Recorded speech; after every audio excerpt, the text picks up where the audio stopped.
Hey, everyone out there, it's John, Contract Diagnostics. Indemnification clauses we'll talk about today. We might get some more specific language that we'll start talking about that we see in physician contracts. And we do see sections called indemnification quite often. And what it typically is, you're indemnifying them, right? It could be you indemnify the employer or the employer indemnifies you, or it could be both. It could be mutual.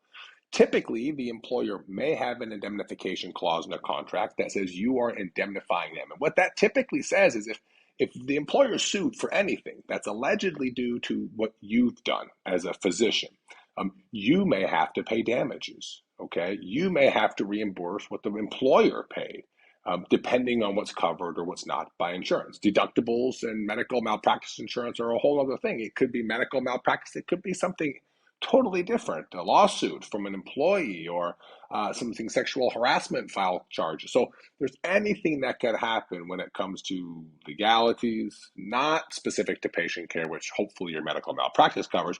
But if there's an indemnification clause in a contract, it's something that you should be aware of. Now, a lot of people will say you should have it taken out. Some employers will do that.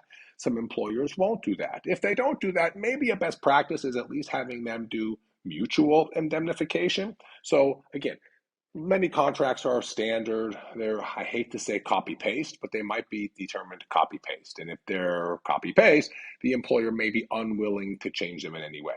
But if you can have the indemnification language taken out, it's generally recommended by most companies, ours included. If they won't take it out, maybe they'll make a dual indemnification clause. And that's something that we see as a nice secondary, okay? So both parties are going to indemnify each other.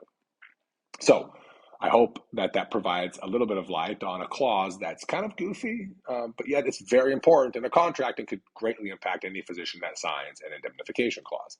We look forward to more content coming up at Contract Diagnostics, so keep signing in and we'll keep it rolling.